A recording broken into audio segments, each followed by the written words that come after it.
जाएंगे भी कृपया, पर यही अभी थोड़ी देर बैठे, थोड़ी व्यवस्था वहां कर ले, क्योंकि यहाँ बहुत अनुरोध।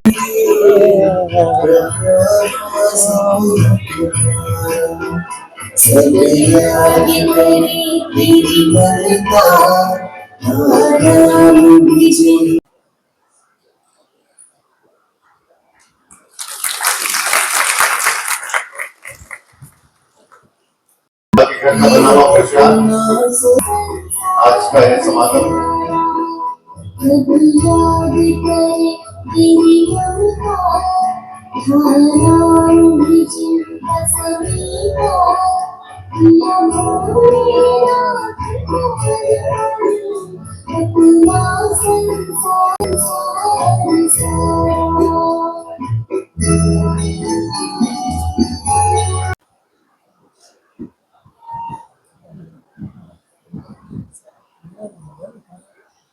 झलता है, वैसी ही उनकी छवि हम सबके मस्तिष्क में उत्कीर्ण हो जाती है।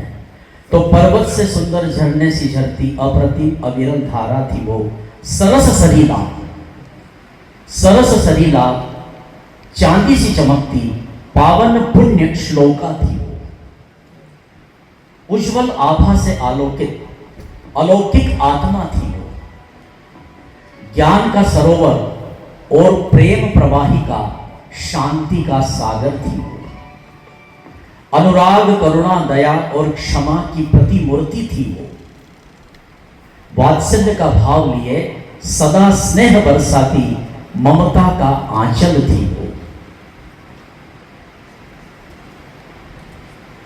अवसर मिला और वही मेरी शुरुआत ब्रह्मा कुमारी से हुई। 19 से जुड़ने के बाद दीदी का स्नेह मिला। हेमा दीदी का सबसे पहले मुझे सानिध्य मिला और उसके बाद लगातार सभी बहनों का स्नेह आशीर्वाद मिलता गया और मैं अपनी समस्याओं से इस केंद्र में आकर के दूर होता चला गया। कोरोना का वह दौर, दीदी का वह स्नेह और सानिध्य, कोरोना होने के बाद भी जब उन्हें मनमोहन वाटिका के पास बने एक अस्थायी अस्पताल में भर्ती किया गया था, तो दीदी का फोन वहां से आता है।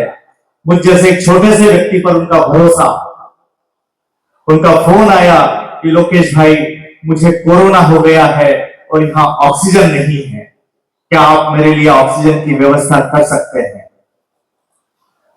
यथासंभव सबने व्यवस्थाएं करने का प्रयास किया, लेकिन शायद नियति को कुछ और ही मंजूर था। दीदी हम सबके बीच से विदा लेकर के चली गई। हमारी आदरणीय, वंदनीय और हम सबके स्नेही, हम सबके हम सफर बहन जी को हम याद करते और बहुत भाव विभोर भी हो रहे थे, याद भी आते उनके। तो आज ऐसी महानस्ती की हम सब ने महिमा सुनी, लेकिन महिमा ही सुनी, लेकिन साथ साथ उनकी ये खूबी रही कि हम सबको बाबा से जोड़ा। बहुत छोटी उम्र में आई थी, रायपुर उसका स्थान था और 11वीं पास करके उसने बाबा को जीवन दे दिया। माँ उनकी टीचर थी, गवर्नमेंट टीचर उस पर, साथ ही शायद पूर्व का रिश्ता रहा होगा जो अलौकिक रूप में एक ऐसा सुंदर रिश्ता बना।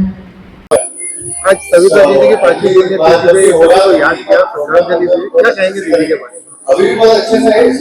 समिता बहन जी की 5वीं पुण्यतिथि के उपलक्ष्य में स्नेहांजलि कार्यक्रम रखा गया यहाँ पर, और खास इस स्नेहांजलि कार्यक्रम के निमित्त हमारी धमतरी से, छत्तीसगढ़ से सरिता दीदी पधारी है, जो उनकी सखी रही हैं शुरू से और उनको ज्ञान में मनोबल बढ़ाने के निमित्त बनी है समिता बहन जी। तो समिता बहन जी के लिए तो मैं यही कहना चाहूंगी कि वो माँ की तरह पालना देने वाली एक देवी मूर्त थी, और जो पीछे रहने वाले उनको सदा आगे बढ़ाने वाली और खुद पीछे रहकर सबको दिल की दुआएं देने वाली ऐसी समिता दीदी के लिए मैं कहूंगी कि वो हमेशा जहां भी हो, जिधर भी हो, वो सब जगह, जैसे यहाँ उनकी साकार शरीर में रहकर उन्होंने अपनी सेवाएं दी, ऐसे सूक्ष्म रूप में उन्होंने यहाँ पीछे से बहुत उन्होंने पालना की, लेकिन अभी जहां पर भी साकार रूप में वो सेवा कर रही हैं, वो दिन रात चौगुना वो उन्नति करती रहे, ये मेरी दिल की उनके प्रति शुभ भावना और शुभ आश है। मैं ब्रह्मा कुमारी उषा, मंदसौर क्षेत्र संचालिका।